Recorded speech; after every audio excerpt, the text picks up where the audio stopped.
السلام عليكم ورحمة الله تعالى وبركاته. بسم الله الرحمن الرحيم. الحمد لله. الصلاة والسلام على أشرف رسول المصطفى وعلى آله أهل الصدق والوفاء أما بعد. Kerala Islamic class റൂമിന്റെ ബഹുമാന്യരായ ശ്രോതാക്കളെ, അഹ്ലു സുന്നത്തി വൽ ജമാഅത്തിന്റെ ആശയാദർശങ്ങളുമായി ബന്ധപ്പെട്ട് വളരെ പ്രധാനപ്പെട്ട ചില വിഷയങ്ങളാണ് നമ്മൾ ഇന്ന് സംസാരിക്കുന്നത്. സർവശക്തനായ തമ്പുരാൻ അതിന് തൗഫീഖ് നൽകുമാറാകട്ടെ എന്ന് ഞാൻ ആദ്യമായി പ്രാർത്ഥിക്കുന്നു. ബഹുമാനപ്പെട്ട സുഹൃത്തുക്കളെ,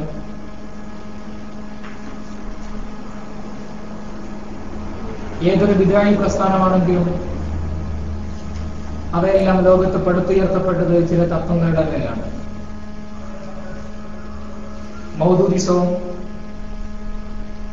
ഇല്യാസിയുടെ തബ്ലീഗും ഇതെല്ലാം തന്നെ മുഹമ്മദ് ബിൻ അബ്ദുൽ വഹാബിനാൽ രൂപീകൃതമായ വഹാബിസത്തിന്റെ വിവിധ മുഖങ്ങളാണ്. ഈ വഹാബിസത്തിന്റെ അടിത്തറ തന്നെ മദ്ഹബി വിരോധമാണ്, അഥവാ തഖ്ലീദ് വിരോധമാണ്. ഈ വാദം സമർത്ഥിക്കാൻ വേണ്ടി ഈ വഹാബികൾ പല നല്ല വാക്കുകളും ഉപയോഗിക്കാറുണ്ട്. വിശുദ്ധ ഖുർആനിലേക്കും തിരുസുന്നത്തിലേക്കും മടങ്ങുക, ഖുർആനും തിരുസുന്നത്തും മുറുകെ പിടിക്കുക എന്നെല്ലാം അവർ പറയാറുണ്ട്. കേൾക്കുവാൻ വളരെ സുന്ദരമായ വാക്കുകളാണെങ്കിലും വളരെ വലിയ അപകടങ്ങൾ ഇതിനുള്ളിൽ അവർ ഒളിപ്പിച്ചു വെച്ചിട്ടുണ്ട്. അഹ്ലുസുന്നത്തിന്റെ ആശയങ്ങളെ പോലെ മദ്ഹബിനെ അംഗീകരിക്കുക, ഗവേഷണ യോഗ്യരായ ഇമാമുമാരെ തഖ്ലീദ് ചെയ്യുക എന്ന വിശ്വാസം അത് വിശുദ്ധ ഖുർആന്റെ കൽപ്പനയാണ്. സൂറത്തുൽ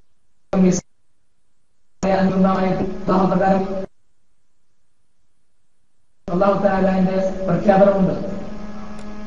യാ അയ്യുഹല്ലദീന ആമനൂ അത്തിഉല്ലാഹ വ അത്തിഉർ റസൂല വ ഉലിൽ അംരി മിൻകും ഫഇൻ തനാസഅതും ഫീ ശൈഇൻ ഫറുദ്ദൂഹു ഇലല്ലാഹി വ റസൂലിഹി. വിശുദ്ധ ഇസ്ലാമിന്റെ അടിസ്ഥാനപരമായ 4 പ്രമാണങ്ങളിലേക്കാണ് ഈ വിശുദ്ധി ആയത്ത് സൂചന നൽകുന്നത്.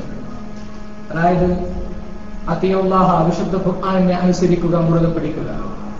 വ അത്തിഉർ റസൂല, അല്ലാഹുവിന്റെ റസൂലിന്റെ തിരുസുന്നത്തിനെ ഹദീസിനെ അനുധാവനം ചെയ്യുക. വ ഉലിൽ അംരി മിൻകും, ഇജ്മാഇനെ, പണ്ഡിതന്മാരുടെ ഇജ്മാഇനെ പിൻപറ്റുക.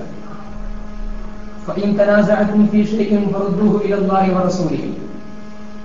വിശുദ്ധ ഖുർആനിൽ നിന്നും ഇജ്മാഇൽ നിന്നും ഹദീസിൽ നിന്നും മനസ്സിലാകാത്ത കാര്യങ്ങളാണെങ്കിൽ വിശുദ്ധ ഖുർആനിലും ഹദീസിലും സമാനമായ കാര്യങ്ങളോട് താരതമ്യപ്പെടുത്തിക്കൊണ്ട് അതിനെ ഖിയാസാക്കി ചേർത്തി മനസ്സിലാക്കുക. ഇങ്ങനെ വിശുദ്ധ ഇസ്ലാമിന്റെ അടിസ്ഥാനപരമായ 4 പ്രമാണങ്ങളിലേക്ക് ഈ ആയത്ത് തന്നെ സൂചന നൽകുന്നുണ്ട്. അപ്രകാരം തന്നെ വിശുദ്ധ ഖുർആനിലെ മറ്റൊരു ഭാഗത്ത് സൂറത്തുൽ അംബിയാഇന്റെ 7-ാമത്തെ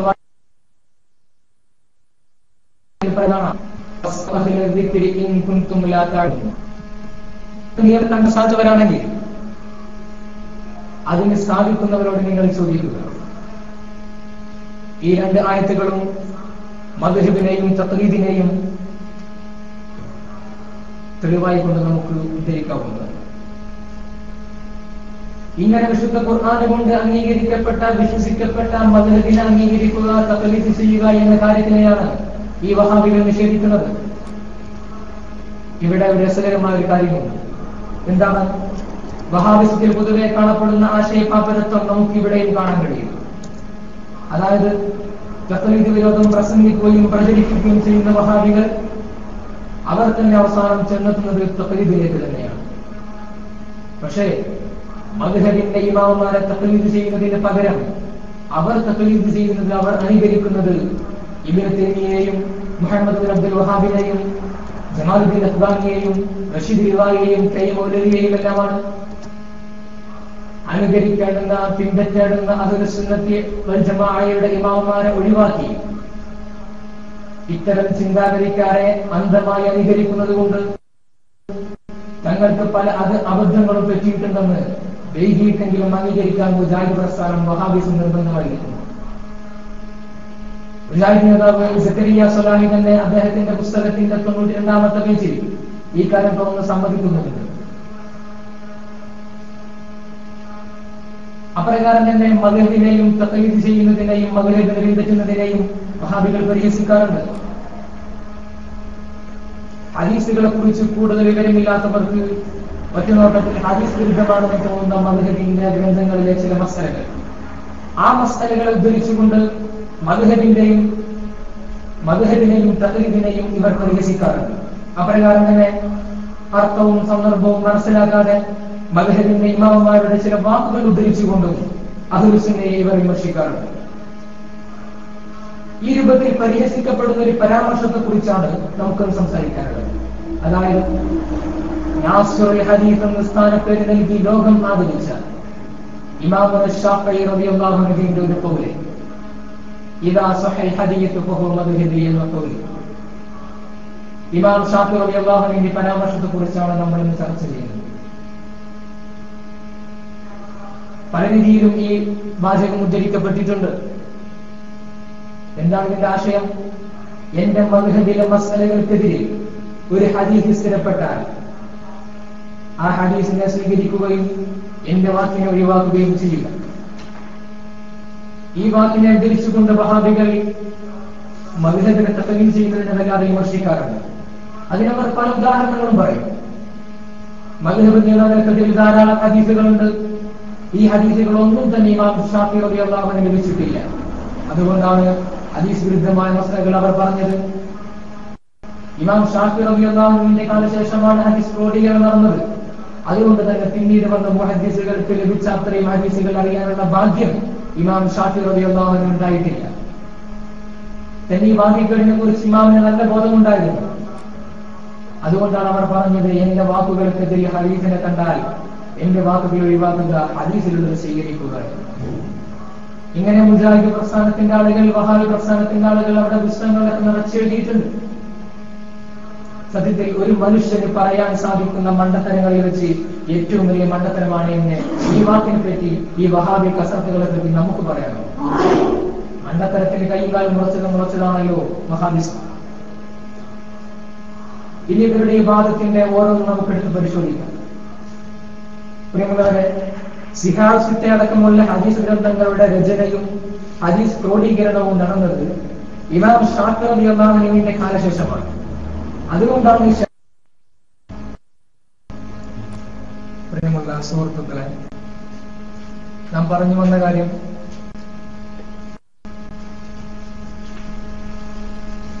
ഈ വഹാബി വാദത്തിന്റെ ഓരോന്നിനെ കുറിച്ച് നമുക്ക് ചർച്ച ചെയ്യാം. ഒന്ന്, സിഹാസിത്തെ അടക്കമുള്ള ഹദീസ് ഗ്രന്ഥങ്ങളുടെ രചനയും ഹദീസ് ക്രോഡീകരണവും നടന്നത് ഇമാം ശാഫഈ റളിയല്ലാഹു അൻഹുവിന്റെ കാലശേഷമാണ്. അതുകൊണ്ട് ശേഷമുള്ള മുഹദ്ദിസുകൾക്ക് ലഭിച്ച അത്രയും ഹദീസുകളെല്ലാം തന്നെ ഇമാം ശാഫഈ റളിയല്ലാഹു അൻഹു ലഭിച്ചിട്ടില്ല. ഇതാണല്ലോ ഈ വഹാബിവാദത്തിന്റെ ചുരുക്കം. പ്രിയമുള്ളവരെ, മനുഷ്യൻ എത്രത്തോളം ചിന്താശൂന്യരാകുമെന്ന് ചിന്തിക്കുമ്പോഴാണ് ഈ വഹാബി വാദത്തിന്റെ ആശയ പാപ്പരത്ത് നമുക്ക് മനസ്സിലാക്കാൻ സാധിക്കുന്നത്.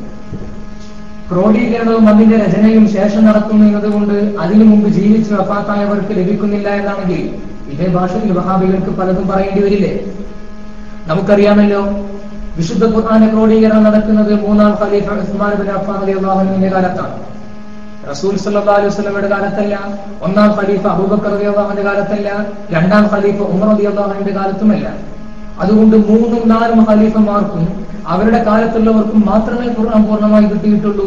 റസൂലിനും പൂർണ്ണമായി കിട്ടിയിട്ടില്ല. ഒന്നും രണ്ടും ഖലീഫമാർക്കും പൂർണ്ണമായി കിട്ടിയിട്ടില്ല.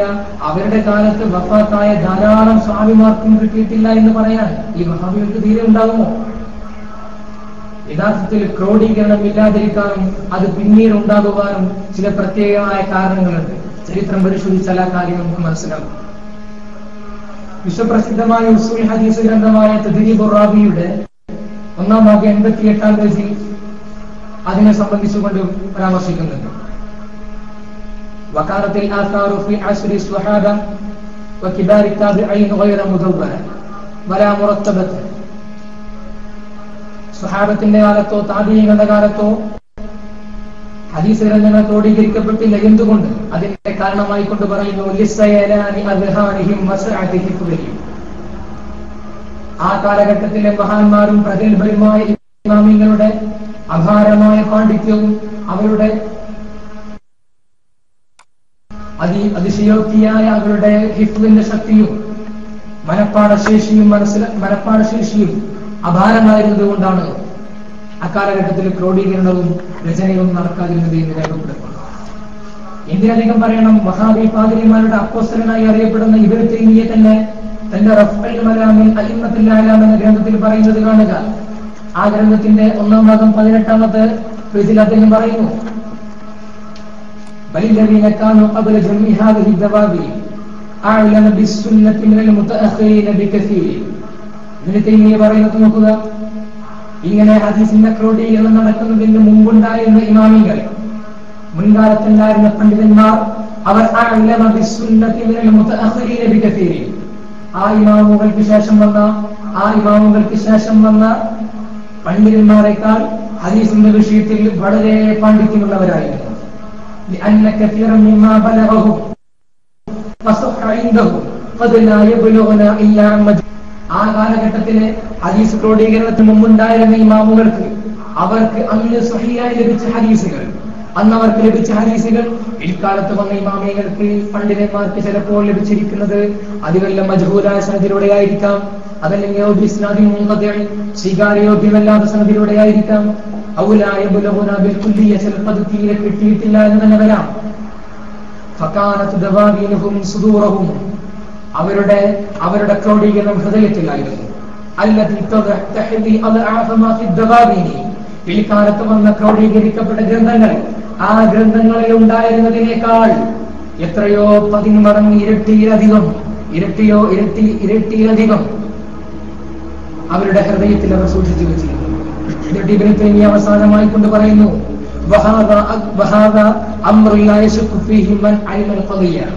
വിഷയമായിട്ട് പരിചയമുള്ള അറിയുന്ന ഏതൊരാൾക്കും ഈ വിഷയത്തിൽ സംശയം ഉണ്ടാകില്ല. ചുരുക്കത്തിൽ പറയുന്നവരെ, എന്താണ് ഈ പറഞ്ഞതിന്റെ ചുരുക്കം? മുൻകാലത്തുണ്ടായിരുന്ന പണ്ഡിതന്മാർ അവർ ഹദീസ് ക്രോഡീകരിക്കാതിരിക്കുന്നായിരുന്ന കാരണം അവരുടെ അപാരമായ പാണ്ഡിത്യവും ക്രോഡീകരിക്കപ്പെടുന്ന ആവശ്യം അവർക്കുണ്ടായിരുന്നില്ല. കാരണം ആ ഹദീസുകളെല്ലാം തന്നെ അവരുടെ ഹൃദയത്തിൽ സുരക്ഷിതമായിരുന്നു, അവരുടെ മനസ്സിലൊക്കെ സുരക്ഷിതമായിരുന്നു. ഹദീസ് നഷ്ടപ്പെടുമോ എന്ന ഭയം ഉണ്ടായിരുന്നില്ല. ഇമാം ഷാഫി റളിയല്ലാഹു പോലെയുള്ള 10 ലക്ഷം ഹദീസുകൾ സനദോടുകൂടിയും മത്തിനോടുകൂടിയും മനഃപ്പാഠമാക്കിയ ഇമാം ഷാഫി റളിയല്ലാഹു പോലെയുള്ള മഹാന്മാരായ പണ്ഡിതന്മാർ, അവർക്ക് തങ്ങളുടെ ഹദീസിനെ പറ്റി തങ്ങൾക്ക് കിട്ടിയ അവരുടെ അടുക്കൽ സുരക്ഷിതമായിരുന്നു. അവരുടെ ക്രോഡീകരണം ഹൃദയത്തിലായിരുന്നു. അതുകൊണ്ട് തന്നെ അവർക്ക് രചനകൾ നടത്തേണ്ട ആവശ്യമുണ്ടായിരുന്നില്ല, ക്രോഡീകരിക്കേണ്ട ആവശ്യമുണ്ടായിരുന്നില്ല. അവർക്ക് സ്വഹീഹായ കിട്ടിയ ഹദീസുകൾ പിൽക്കാലത്ത് വന്നവർക്ക് ചിലപ്പോ അതിൽ തീരെ ലഭിച്ചിട്ടില്ല എന്ന് തന്നെ വരാം എന്നാണ് ഇബ്നു തൈമിയ്യ പറഞ്ഞിരിക്കുന്നത്. സത്യത്തിൽ ഇവിടെ മനസ്സിലാക്കേണ്ട കാര്യം, ഈ മഹാന്മാരായ ഇമാമിങ്ങളുടെ അഇമ്മത്തിന്റെ ഹദീസിലുണ്ടായിരുന്ന പാണ്ഡിത്യവും വിവരവും എത്രമാത്രം ഉണ്ടായിരുന്നു എന്ന് ഈ ഒരൊറ്റ കാര്യത്തിൽ നമുക്ക് തന്നെ മനസ്സിലാക്കാൻ സാധിക്കും. പ്രിയമുള്ളവരെ, ഇമാം ഷാഫി റളിയല്ലാഹു അൻഹു ആരായിരുന്നു? ഇമാം ഷാഫി റളിയല്ലാഹു അൻഹു ലോകത്ത് അറിയപ്പെടുന്നത് നാസിറുൽ ഹദീസ് എന്ന അമരനാമത്തിലാണ്. വഹാബി പറയുന്നത് പോലെ ധാരാളം ഹദീസുകൾ അറിയാത്തവരാണ് ഇമാം ഷാഫി റളിയല്ലാഹു അൻഹു. എങ്ങനെയാണ് ഇമാമർക്ക് നാസിറുൽ ഹദീസ് എന്ന പേര് ലഭിക്കുക? ലോകത്തുള്ള സർവ്വരും അത്ര മണ്ടന്മാരൊന്നും ആയിരുന്നില്ലല്ലോ. ഇതേതെങ്കിലും സംഘടന യോഗം ചേർന്ന് നൽകിയ സ്ഥാനപ്പേരായിരുന്നില്ല. മറിച്ച് ആ കാലഘട്ടത്തിൽ ഉണ്ടായിരുന്ന മുഹദ്ദിഥീങ്ങളും മുഫസ്സിരീങ്ങളും അടക്കം എല്ലാ പണ്ഡിതന്മാരും ആലിമീങ്ങളും ഇമാമികളും എതിരഭിപ്രായമില്ലാതെ നൽകിയ ചിലാണ് ഇമാം ഷാഫി റളിയല്ലാഹു അൻഹുവിന് നാസിറുൽ ഹദീസ് എന്ന നാമം. പിന്നീട് വന്ന ഒരൊറ്റ ആലിമും ഈ ഒരൊറ്റ ആലിമിന് ലഭിക്കാത്ത സ്ഥാനപ്പേര് ഇമാം ഷാഫി റളിയല്ലാഹു അൻഹു നൽകിയാതിരിക്കപ്പെട്ടെങ്കിൽ ഇമാം ഷാഫി റളിയല്ലാഹു അൻഹുവിന് എത്രമാത്രം ഹദീസ് പാണ്ഡിത്യം ഉണ്ടായിരുന്നു? ആ ഇമാം ഷാഫി റളിയല്ലാഹു അൻഹുവിന് ഹദീസിൽ വിവരമില്ല, മഹാനവറുകൾക്ക് ഹദീസ് കിട്ടിയിട്ടില്ല എന്നൊക്കെ പറയാൻ അത് വഹാബികൾക്ക് മാത്രമേ സാധിക്കുകയുള്ളൂ. മാത്രമല്ല, മദ്ഹബുകൾ ഹദീസ് വിരുദ്ധമാണെന്ന് പറഞ്ഞുകൊണ്ട് മദ്ഹബിനെതിരെ ഉദ്ധരിക്കപ്പെടുന്ന ധാരാളം ഹദീസുകൾ വഹാബികൾ ഉദ്ധരിക്കാറുണ്ട്. ഇതെല്ലാം തന്നെ സിഹാസുത്തുകളിൽ നിന്നാണ്. ഇവിടെ പ്രധാനപ്പെട്ട വസ്തുത, ഈ സിഹാസുത്തിയുടെ രചയിതാക്കളെല്ലാം തന്നെ അവർക്ക് മദ്ഹബിനെ തഖ്ലീദ് ചെയ്യുന്നവരുമാണ്. നമുക്കറിയാമല്ലോ, അസഹുൽ കുതുബി ബഅദ കിതാബില്ലാഹി സ്വഹീഹുൽ ബുഖാരി, വിശുദ്ധ ഖുർആനിന് ശേഷം ഏറ്റവും അംഗീകരിക്കപ്പെടുന്നതും സ്വീകാര്യയോഗ്യവുമായ ഗ്രന്ഥം അൽ സ്വഹീഹുൽ ബുഖാരിയാണ്. അങ്ങനത്തെ സ്വഹീഹുൽ ബുഖാരിയുടെ രചയിതാവായ ഇമാം ബുഖാരി റളിയല്ലാഹു അൻഹു മഹാനവർകൾ ശാഫിഈ മദ്ഹബിനെ ഇമാം ഷാഫി റളിയല്ലാഹു അൻഹുവിനെ അനുകരിച്ച തഖ്ലീദ് ചെയ്ത പിൻപറ്റിയ പണ്ഡിതരായിരുന്നു. ഇത് ഇത് വഹാബികൾ തന്നെ അംഗീകരിക്കുന്നുണ്ട്. അവരുടെ വഹാബി പുസ്തകത്തിന്റെ 69-ാമത്തെ പേജിൽ ഈ കാര്യം വളരെ വ്യക്തമായി തന്നെ അവർ ഉദ്ധരിക്കുന്നുണ്ട്. ഇങ്ങനത്തെ ഇമാമുമാർ, ഈ സിഹാസുത്തിയുടെ മുസ്ലിമിക്കുന്ന രചയിതാക്കൾ, അവർ അവരുടെ കിതാബുകളിൽ കൊണ്ടുവന്ന ഒറ്റ ഹദീസും മദ്ഹബിനെതിരാണെന്ന് അവർക്ക് മനസ്സിലായിട്ടില്ല. മാത്രമല്ല, ഈ സിഹാസുത്തിയിലെ ഗ്രന്ഥങ്ങൾക്ക് വ്യാഖ്യാന ഗ്രന്ഥങ്ങൾ എഴുതിയവരെല്ലാം തന്നെ മദ്ഹബിനെ തഖ്ലീദ് ചെയ്യുന്നവരും അംഗീകരിക്കുന്നവരും പിൻപറ്റുന്നവരുമായിരുന്നു. സ്വഹീഹ് ബുഖാരിയുടെ വിശ്വവിഖ്യാതമായ വ്യാഖ്യാന ഗ്രന്ഥമാണല്ലോ ഫത്ഹുൽ ബാരി. ആ ഫത്ഹുൽ ബാരിയുടെ രചയിതാവായ ഇമാം ഹാഫിദ് ഇബ്നു ഹജർ അസ്ഖലാനി റളിയല്ലാഹു അൻഹു മഹാനവർകൾ ശാഫിഈ മദ്ഹബ് അനുധാവനം ചെയ്തുകൊണ്ട് ജീവിച്ചിരുന്ന ആളായിരുന്നു. ശാഫിഈ മദ്ഹബുകാരനായിരുന്നു. അപ്രകാരം തന്നെ ലോക പ്രശസ്തമായ, ലോകത്തറിയപ്പെട്ട വിശ്വവിഖ്യാതമായ തഫ്സീർ ഗ്രന്ഥം തഫ്സീറുൽ കബീർ, ഇമാം റാസി റളിയല്ലാഹു അൻഹു തഫ്സീറുൽ കബീർ, അതിന്റെ രചയിതാവായ ഇമാം റാസി റളിയല്ലാഹു അൻഹു മഹാനവറുകളും ശാഫിഈ മദ്ഹബിനെ തഖ്ലീദ് ചെയ്ത അനുകരിച്ച ആളായിരുന്നു. ഇവർക്കാർക്കും തന്നെ അവർക്ക് കൊണ്ടുവന്ന ഹദീസുകളോ അവരുടെ ഗ്രന്ഥങ്ങൾ ധരിച്ച ഹദീസുകളൊന്നും തന്നെ മദ്ഹബിനെതിരാണെന്ന് അവർക്കാർക്കും മനസ്സിലായിട്ടില്ല. ഈ വഹാബികൾക്ക് മാത്രം ഇത് മദ്ഹബിനെതിരാണ് എന്ന് മനസ്സിലായെങ്കിൽ അതിനെപ്പറ്റി തലതിരിയലാണ് എന്നല്ലാതെ നമ്മൾ എന്ത് പറയാൻ? അല്ലെങ്കിലും ഈ തഖ്ലീദ് വിരോധം എന്ന് പറയുന്നത് അത് പരമ്പരാഗത മുസ്ലിങ്ങൾക്ക് നൂറ്റാണ്ടുകളായിട്ട് പരിചയമില്ലാത്തൊരു കാര്യമാണ്. ദീനിൽ ഒട്ടനവധി പരിഷ്കാരങ്ങൾ കൊണ്ടുവന്നു. ആ കൂട്ടത്തിൽപ്പെട്ട ഒരു പുത്തനവാദവുമാണ് ഈ തഖ്ലീദ്. ഈ തഖ്ലീദ് വിരോധം ലോകത്തിൽ വ്യാപകമായി പ്രചരിപ്പിക്കപ്പെടുന്നത് ജമാഅത്തുൽ അഹ്വാനിയുടെ കാലത്താണ്. അദ്ദേഹമാണെങ്കിലും 1890-ലാണ് മരണമടയുന്നത്. ചുരുക്കത്തിൽ വ്യാപകമായി തഖ്ലീദ് വിരോധം ഉടലെടുക്കുന്നത് 19-ാം നൂറ്റാണ്ടിന്റെ അവസാനത്തിലാണ്. അതിനു മുമ്പ് ആ കാലഘട്ടം വരെ, 19-ാം നൂറ്റാണ്ടിന്റെ അവസാനം വരെ ലോകത്ത് ഒരു പണ്ഡിതനും ലോകത്തെവിടെയും ഒരു തഖ്ലീദ് വിരുദ്ധ ശബ്ദം മുടങ്ങിയിട്ടില്ല. ഇങ്ങനെ ഈ മുസ്ലിങ്ങളുടെ പരിശുദ്ധമായ പരമ്പരാഗത രീതിയെ ചോദ്യം ചെയ്ത് തഖ്ലീദ് വിരോധം ലോകത്തുടനീളം പ്രചരിപ്പിച്ച ഈ ജമാഅത്തുൽ അഹ്വാനിയെ കുറിച്ച് വഹാബികൾ അദ്ദേഹത്തെ വാഴ്ത്തുന്നത് കിഴക്കുതിച്ച് വെള്ളി നക്ഷത്രമെന്നാണ് അവരുടെ പുസ്തകങ്ങളിൽ അദ്ദേഹത്തെ പറ്റി പറഞ്ഞിട്ടുള്ളത്. സത്യത്തിൽ ആ കാലഘട്ടം വരെ ഉണ്ടായിരുന്ന ഇമാമുകൾ ആരും തന്നെ, പണ്ഡിതന്മാർ ആരും തന്നെ ചെയ്യാത്ത തഖ്ലീദ് വിരോധത്തിന് പ്രചരിപ്പിക്കൽ അതിനെ തുടക്കമിട്ടത് ഈ ജമാഅത്തുൽ അഹ്വാനി എന്ന് പറയുന്ന വ്യക്തിയായിരുന്നു. അതിന് മുമ്പ് ആരും തന്നെ തഖ്ലീദ് വിരോധം പറഞ്ഞിട്ടില്ല. എത്രത്തോളം എന്ന് വെച്ചാൽ സാക്ഷാൽ ഇബ്നു തൈമിയ്യ പോലും ഹംബലി മദ്ഹബുകാരനായിരുന്നു. മാത്രമല്ല, വഹാബി പ്രസ്ഥാനത്തിന്റെ ഉപജ്ഞാതാവ് എന്നറിയപ്പെടുന്ന മുഹമ്മദ് ബിൻ അബ്ദുൽ വഹാബ് അദ്ദേഹത്തിന്റെ അനുയായികളും ഹംബലി മദ്ഹബിലേക്ക് അനുധാവനം ചെയ്യുന്നവരാകുന്നു എന്ന് കേരള നേതൃത്വത്തിൽ മുജാഹിദീൻ പ്രസിദ്ധീകരിക്കുന്ന പുസ്തകത്തിന്റെ 131-ാമത്തെ പേജിൽ വളരെ വ്യക്തമായി ഇതിനെ പരാമർശിച്ചിട്ടുണ്ട്. ഈ ഇബ്നു അബ്ദുൽ വഹാബിന്റെ ഒരു കൗൽ തന്നെ നമുക്ക് കാണാൻ സാധിക്കും. അദ്ദേഹം പറയുന്നു,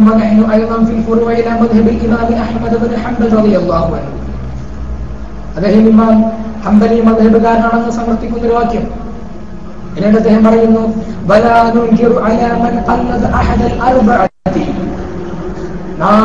ലോകത്ത് അറിയപ്പെട്ട 4 മദ്ഹബിൽ നിന്ന് ഏതെങ്കിലും ഒരു മദ്ഹബിനെ അംഗീകരിക്കുന്ന, അതിനെ പിൻപറ്റുന്ന ഒരു വ്യക്തിയെ നാം നിഷേധിക്കുകയില്ല, നമ്മൾ അയാളെ തള്ളിപ്പറയില്ല, അയാളെ എതിർക്കില്ല എന്ന് അബ്ദുൽ വഹാബ് പറയുന്നു. എന്നിട്ട് അദ്ദേഹം പറയുന്നു, ദൂന വൈരിഹിം, ഈ 4 മദ്ഹബുകൾക്ക് പുറത്തുള്ള മദ്ഹബുകൾ അതിനെ എതിർക്കും. എന്തുകൊണ്ട്? ഈ 4 മദ്ഹബുകളില്ലാത്ത, ലോകത്ത് അറിയപ്പെട്ട ഇമാമിങ്ങളുടെ ഈ 4 മദ്ഹബുകളില്ലാത്ത മറ്റു മദ്ഹബുകളൊന്നും തന്നെ സമ്പൂർണ്ണമായി ക്രോഡീകരിക്കപ്പെട്ടിട്ടില്ല. അങ്ങനെ ക്രോഡീകരിക്കപ്പെടാത്ത കാരണത്താൽ ആ മദ്ഹബുകൾ അംഗീകരിക്കില്ല. ഈ മദ്ഹബുകൾ, ഈ 4 മദ്ഹബുകൾ അംഗീകരിക്കും. ആ 4 മദ്ഹബുകളിൽ നിന്ന് പിൻപറ്റുന്ന, അതനുസരിച്ച് കൊണ്ട് ജീവിക്കുന്ന, അത് അനുധാവനം ചെയ്യുന്ന ഒരാളെയും നമ്മൾ തള്ളിപ്പറയില്ല, എതിർക്കൂല എന്ന് ഇബ്നു അബ്ദുൽ വഹാബ് തന്നെ പറഞ്ഞിട്ടുണ്ട്. സത്യത്തിൽ ഇതാണ് ഇതിന്റെ കാര്യം. ഇനി നമുക്ക് മഹാനായ ഇമാം ഷാഫിഈ റളിയല്ലാഹു അൻഹുവിന്റെ ഇദാ സഹഹ ഹദീസ് ഫഹു മദ്ഹബി എന്ന പരാമർശത്തെ കുറിച്ച് നമുക്ക് പരിശോധിച്ച് നോക്കാം. ഈ ഇമാം അവരുടെ ഈ വാക്ക്, ഈ പരാമർശം, അത് പണ്ടുകാലം മുതൽക്ക് തന്നെ പണ്ഡിത ലോകത്ത് വലിയ ചർച്ചകൾ നടത്തിയിട്ടുണ്ട്. എത്രത്തോളം ഇമാം ഷാഫിഈ റളിയല്ലാഹു അൻഹുവിന്റെ ഈ പരാമർശത്തെ പറ്റി മാത്രം ചർച്ച ചെയ്യാൻ വേണ്ടി ലോകത്ത് അയിമ്മത്ത് രചന നടത്തിയിട്ട് പോലുമുണ്ട്. ഈ പരാമർശത്തെ വളരെ വ്യക്തമായി ചർച്ച ചെയ്ത് വ്യക്തമായ നിലപാട് തന്നെ നമ്മുടെ അയിമ്മത്ത് നൽകിയിട്ടുണ്ട്. അല്ലാതെ ഏതെങ്കിലും 4 ഹദീസുകൾ പരിഭാഷാ സഹായത്തോടെ മനസ്സിലാക്കി ഗജകേസരിയായ ഇമാമിനെ ചോദ്യം ചെയ്യാനുള്ള സമ്മതമായിട്ട് ഒരു പണ്ഡിതനും ഒരു ഇമാമും തന്നെ ഇതിനെ കണ്ടിട്ടില്ല. ലക്ഷക്കണക്കിന് ഹദീസുകൾ സനദോടുകൂടിയും മത്തിനോടുകൂടിയും മനപ്പാടമുള്ളതാണ് നമ്മുടെ ഇമാമായ ഇമാം ഷാഫി റളിയല്ലാഹു അൻഹുവിന്റെ പാണ്ഡിത്യം. ആ ഇമാമോ എന്നാൽ ഈ വഹാബിയുടെ വിവരമാണെങ്കിലോ അഫ്ദലുവാസായ വിവരവും. ഇമാം ഷാഫി റളിയല്ലാഹു അൻഹുവിനെ പറ്റി നമ്മൾ പരിശോധിക്കുമ്പോൾ ചരിത്രത്തിൽ കാണാൻ സാധിക്കും, മഹാനവർകൾ അവരുടെ 7ാമത്തെ വയസ്സിൽ വിശുദ്ധ ഖുർആൻ സമ്പൂർണ്ണമായി മനപ്പാടമാക്കി. അവിടുന്ന് 10ാമത്തെ വയസ്സിൽ ലോക പ്രശസ്തമായ ലോകത്തെ 1ാമത്തെ ഹദീസ് ഗ്രന്ഥമായ ഇമാം മാലിക് റളിയല്ലാഹു അൻഹു മുവത്ത അതിന്റെ വ്യാഖ്യാന സഹിതം മനസ്സിലാക്കുകയും കാണാൻ മനപ്പാടമാക്കുകയും ചെയ്തിട്ടുണ്ട് മഹാനവർകൾ. ഈ പ്രായത്തിൽ നമ്മുടെ വഹാബികളുടെ അവസ്ഥ എന്തായിരുന്നു? അവരുടെ വിവരം എന്തായിരുന്നു? ആ വഹാബികളാണോ നമ്മുടെ ഇമാമമാരെ തിരുത്താൻ വേണ്ടി ശ്രമിക്കുന്നത്? ഈ പരാമർശം ഇമാം ഷാഫി റളിയല്ലാഹു അൻഹു ഈ പരാമർശത്തെ പറ്റി അഇമ്മത്ത് എന്ത് പറഞ്ഞിട്ടുണ്ടെന്ന് നമുക്ക് പരിശോധിച്ച് നോക്കാം. ഇമാമുമാരെ ഇതിനെ പറ്റി എന്ത് പറഞ്ഞിട്ടുണ്ടെന്ന് നമുക്ക് പരിശോധിച്ച് നോക്കാം. ഇമാം നബി റളിയല്ലാഹു അൻഹു ഈ ഹദീസിന്റെ ഈ പരാമർശത്തെ ഇദാ സഹീഹ ഹദീസ് ബഹുമദ്ഹബി എന്ന വിഷയത്തിൽ ഹദീസിനെതിരെ മദ്ഹബിന്റെ മസലകൾക്കെതിരെ ഹദീസിനെ കണ്ടാൽ ആ ഹദീസിനെ സ്വീകരിക്കുക, മദ്ഹബിനെ ഒഴിവാക്കുക എന്നീ പരാമർശത്തെ പറ്റി ഇമാം നബി റളിയല്ലാഹു അൻഹു വളരെ വ്യക്തമായി തന്നെ വിശദീകരിക്കുന്നുണ്ട്. മഹാനവർകൾ പറയുന്നു, هذا الذي قاله الشافعي رضي الله عنه ليس معناه أن كل أحد رأى حديثا صحيحا قال هذا مذهب الشافعي وعمل بظاهره. മദ്ഹബിനെതിരെ ഒരു ഹദീസ് കണ്ടാൽ ആ ഹദീസിനെ സ്വീകരിക്കുകയും മദ്ഹബിനെ തള്ളിപ്പറയുകയും ചെയ്യുക എന്നതല്ല ഈ വാക്കിന്റെ അർത്ഥം. മദ്ഹബിനെതിരെ ഒരു ഹദീസ് കണ്ടാൽ ആ ഹദീസിനെ സ്വീകരിക്കുക, മദ്ഹബിനെ തള്ളിപ്പറയുക എന്നതല്ലേ വാക്യാർത്ഥം. മറിച്ച് മദ്ഹബിൽ ഗവേഷണയോഗ്യരായ പണ്ഡിതന്മാർക്ക് മാത്രമേ ഈ പരാമർശത്തെ പറ്റി കൈകാര്യം ചെയ്യാൻ പാടുള്ളൂ എന്ന് മഹാനായ ഇമാം നബി റളിയല്ലാഹു അൻഹു പറയുന്നത്. ഈ ഇമാമികൾക്ക് തന്നെ, ഈ ഗവേഷണയോഗ്യരായ പണ്ഡിതന്മാർക്ക് തന്നെ ഇതിനെപ്പറ്റി ചർച്ച ചെയ്യണമെങ്കിൽ, ഇതിനെ കൈകാര്യം ചെയ്യണമെങ്കിൽ ഇമാം നബി റളിയല്ലാഹു അൻഹു പറയുന്നു, വശർത്തുഹു അൻ യഗ്ലിബ അലാ ظنه أن الشافعي رحمه الله لم يقف على هذا الحديث أو لم يعلم صحته. ഇമാം ഷാഫി റളിയല്ലാഹു അൻഹുവിന് ഈ ഹദീസ് കിട്ടിയിട്ടില്ല എന്ന് അവർക്ക് മനസ്സിലാകണം. അതല്ലെങ്കിൽ ഈ ഹദീസ് ഇമാം ഷാഫി റളിയല്ലാഹു അൻഹുവിന് സ്വഹീഹായിട്ടില്ല എന്ന് അവർക്ക് മനസ്സിലാകണം. അങ്ങനെ മനസ്സിലാകണമെങ്കിലോ ഇമാം ഷാഫി റളിയല്ലാഹു അൻഹുവിന്റെ കിതാബുകൾ എല്ലാം തന്നെ പരിശോധിക്കുകയും അതിനെക്കുറിച്ച് പഠനം നടത്തുകയും ആവശ്യമാണ്. ചുരുക്കത്തിൽ ഈ ഇജ്തിഹാദിന്റെ ഗവേഷണ യോഗ്യരായ പണ്ഡിതന്മാർക്ക് മാത്രമേ ഇമാം ഷാഫി റളിയല്ലാഹു അൻഹു പരാമർശം കൈകാര്യം ചെയ്യാൻ പാടുള്ളൂ. ഇനി ഗവേഷണ യോഗ്യരായ പണ്ഡിതന്മാർ ഇന്നുണ്ടോ? അതിനെപ്പറ്റി പണ്ഡിതന്മാർ പറയുന്നുണ്ട്. ഇമാം ഇബ്നു ഹജർ മഹാനായ ഇമാം ഇബ്നു ഹജർ ഹൈതമി റളിയല്ലാഹു അൻഹു മഹാനവറുകളുടെ ഫതാവത്ത് പറയുന്നത് കാണുക, വഹാദിഹി മർതബത്തുൻ ജലീലത്തുൻ ലാ യൂജിദു الآن لأنها مرتبة أصحاب الوجوه وقد انقطعت من 400 سنة. ഈ മഹത്തായ പദവി, ഗവേഷണ യോഗ്യത എന്ന ഈ മഹത്തായ പദവി അത് ഹിജ്റ 400 ശേഷം ഉണ്ടായിട്ടില്ല. ഹിജ്റ 400 ശേഷം വരുന്ന പണ്ഡിതന്മാർക്ക് ഗവേഷണ യോഗ്യതയില്ല എന്ന് പിൽക്കാലത്ത് വരുന്ന പണ്ഡിതന്മാർക്ക് അംഗീകരിച്ചതാണ്. ഹിജ്റ 400 ശേഷം വരുന്ന പണ്ഡിതന്മാർ അവിടെ ഗവേഷണ യോഗ്യരായ പണ്ഡിതന്മാർ ഉണ്ടായിട്ടില്ല എന്ന വിവരം എന്ന കാര്യം പിൽക്കാലത്തുള്ള പണ്ഡിതന്മാരെല്ലാം തന്നെ അംഗീകരിച്ചതാണ്. അങ്ങനത്തെ ഈ ഗവേഷണ യോഗ്യരായ പണ്ഡിതന്മാർക്ക് തന്നെ ഈ പരാമർശത്തെ പറ്റി കൈകാര്യം ചെയ്യണമെങ്കിൽ അതിന്റെ നിബന്ധന ഇമാം നമ്മൾ നേരത്തെ സംസാരിച്ചു. بشرط أن يغلب على ظنه أن الشافعي رحمه الله لم يقف على هذا الحديث أو لم يعلم صحته. ഇമാം ഷാഫി റളിയല്ലാഹു അൻഹു അടുക്കൽ ഈ ഹദീസ് ലഭിച്ചിട്ടില്ല എന്ന് മനസ്സിലാക്കണം, അല്ലെങ്കിൽ ഇമാം ഷാഫി റളിയല്ലാഹു അൻഹു അടുക്കൽ സ്വഹീഹായിട്ടില്ല എന്ന് മനസ്സിലാക്കണം. അങ്ങനെ മനസ്സിലാകണമെങ്കിലോ وهذا إنما يكون بعد مطالعة كتب الشافعي كلها من كتب أصحاب الآخذين عنه. ഇമാം ഷാഫി റളിയല്ലാഹു അൻഹുവിന്റെ ഗ്രന്ഥങ്ങളെ പരിപൂർണമായി പഠിക്കുകയും അതിനെ പരിശോധിക്കുകയും അതിനെ മനസ്സിലാക്കുകയും അവിടെ നിന്ന് ഇമാം ഷാഫി തങ്ങളിൽ നിന്ന് പഠിച്ച് ഇമാം ഷാഫി തങ്ങളിൽ നിന്ന് വിവരങ്ങൾ കരസ്ഥമാക്കി രചനകൾ നടത്തിയ അവിടുത്തെ ശിഷ്യഗണങ്ങൾ അവരുടെ ഗ്രന്ഥങ്ങളും പാരായണം ചെയ്ത് അതിനെ മനസ്സിലാക്കി അതിനെ പരിശോധിച്ചതിനു ശേഷം മാത്രമേ ഇതിനെപ്പറ്റി കൈകാര്യം ചെയ്യാവൂ എന്ന് കർക്കശമായ നിബന്ധന ഇമാം നബി റളിയല്ലാഹു അൻഹു മുന്നോട്ട് വെച്ചിട്ടുണ്ട്.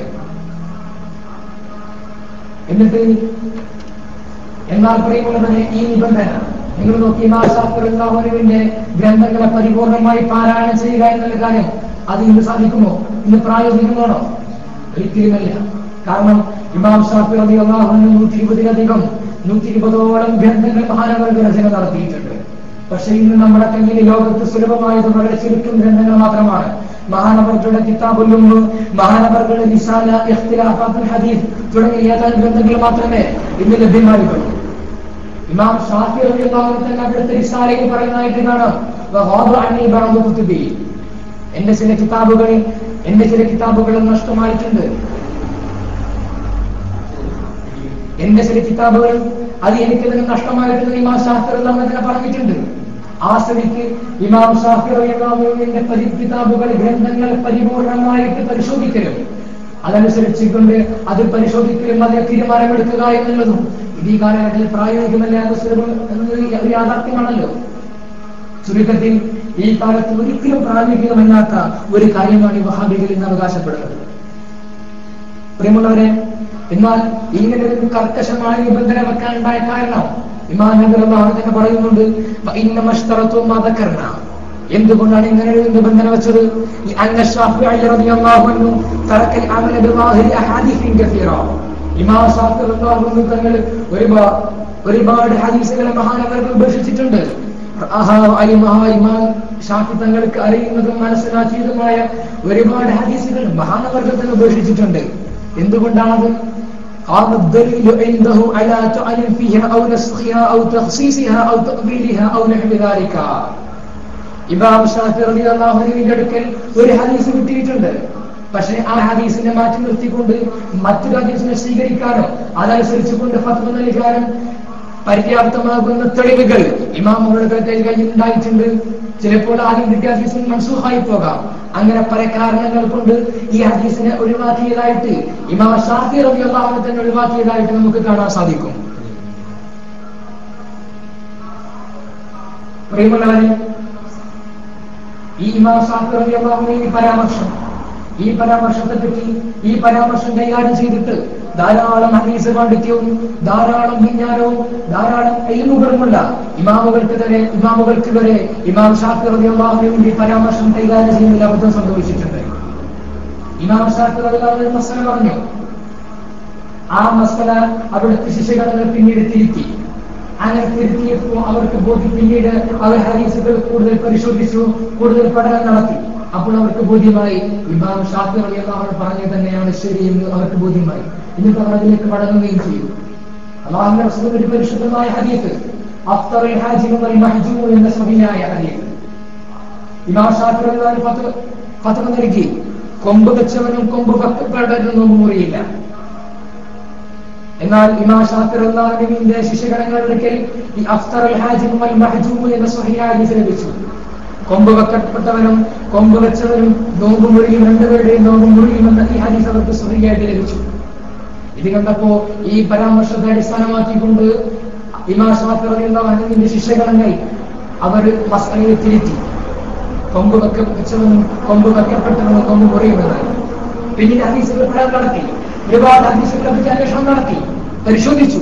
അപ്പോൾ അവർക്ക് വീണ്ടും മനസ്സിലായി ഈ ഹദീസ് അഫ്തറുൽ ഹാജിമു വൽ മഹ്ജൂമു എന്ന ഹദീസ് മൻസൂഖാണെന്നും ഇതിന്റെ നേരെ എതിരുള്ള ഹദീസാണ് കൊമ്പ് വെച്ചവനും കൊമ്പ് വെക്കപ്പെട്ടവനും നോമ്പ് മുറിയില്ല എന്ന ഹദീസാണ്, അതാണ് നിയമമെന്നും പിന്നീട് അവർക്ക് മനസ്സിലാക്കുകയും ഇമാം ഷാഫിഈ റളിയല്ലാഹു അൻഹു തന്നെയായിരുന്നു ശരി എന്ന് അവർ ബോധ്യപ്പെടുകയും അതിലേക്ക് അവർ മടങ്ങുകയും ചെയ്തിട്ടുണ്ട്. ഇതൊരു ചരിത്ര യാഥാർത്ഥ്യമാണ്. ഇമാം ഷാഫിഈ റളിയല്ലാഹു അൻഹു പറ്റിയും ഇമാം അവറുകൾക്ക് ശേഷം ഇൽമുകൾ കരസ്ഥമാക്കി ധാരാളം പാണ്ഡിത്യം നേടിയ, ഹദീസിലും ഇതര പ്രമാണങ്ങളിലും പാണ്ഡിത്യം നേടിയ മഹാന്മാരായ അവിടുത്തെ അസ്ഹാബിനെ വരെ, അവിടുത്തെ ശിഷ്യഗണം വരെ ഈ വധിച്ചിട്ടുണ്ടെങ്കിൽ ഈ കാലഘട്ടത്തിലുള്ളത് പറയേണ്ട ആവശ്യമില്ലല്ലോ. പ്രിയമുള്ളവരെ, ഇങ്ങനെ ധാരാളം ഉദാഹരണങ്ങൾ ചരിത്രത്തിൽ സംഭവിച്ചതായിട്ട് കാണാം.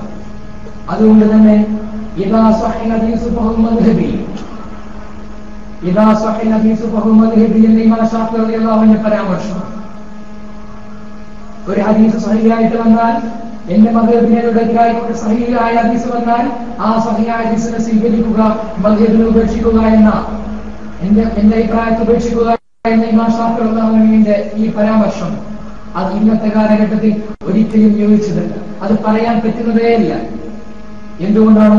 ഇമാം ശാഫിഈ റളിയല്ലാഹു അൻഹുവിന്റെ പാണ്ഡിത്യവും അവിടുത്തെ ഇൽമുൽ ഹദീസിലും ഇതര പ്രമാണങ്ങളിലും അവർക്കുണ്ടായിരുന്ന പാണ്ഡിത്യവും അവർക്കുണ്ടായിരുന്ന അറിവും ഈ കാലഘട്ടത്തിൽ ഇന്നത്തെ ഏറ്റവും വലിയ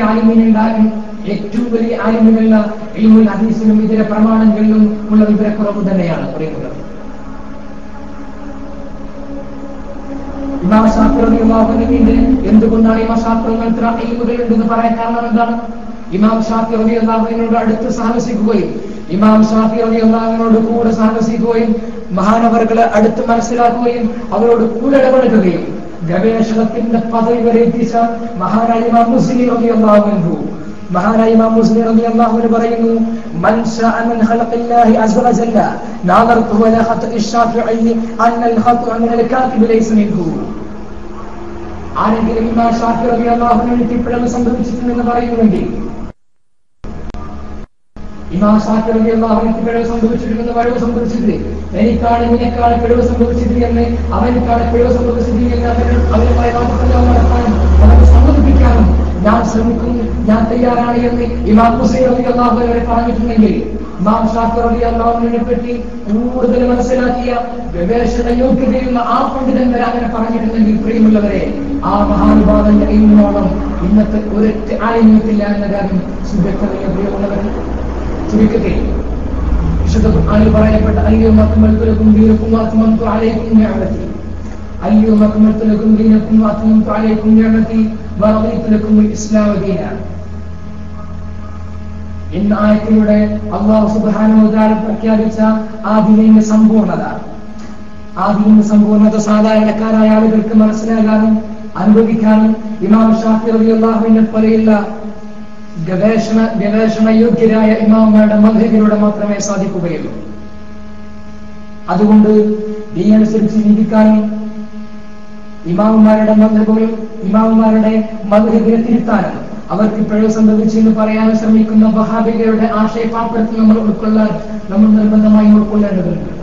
വിശുദ്ധ ഇസ്ലാമിന്റെ സുന്ദരമായ ദീനിന്റെ നിയമങ്ങളും കൽപ്പനകളും ശരിയായ വിധത്തിൽ മനസ്സിലാക്കിക്കൊണ്ട് മദ്ഹബിന്റെ ഇമാമുമാരുടെ പാണ്ഡിത്യത്തെ പറ്റിയും അവരുടെ ഗവേഷണത്തിലും അവരുടെ എയിമിലും അവർക്കുള്ള കഴിവിനെ പറ്റി മനസ്സിലാക്കിക്കൊണ്ട് ആ ഇമാമുമാരെ പിൻപറ്റിക്കൊണ്ട് നമ്മുടെ വിശ്വാസം സംശുദ്ധമാക്കുവാനും വേണ്ടിയുള്ള ശ്രമമാണ് നമ്മൾ നടത്തേണ്ടത്.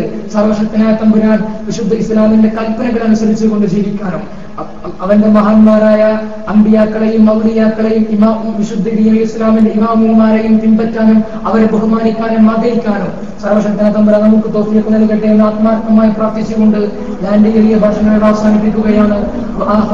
അൽഹംദുലില്ലാഹി റബ്ബിൽ ആലമീൻ. അസ്സലാമു അലൈക്കും വറഹ്മത്തുള്ളാഹി വബറകാതുഹു.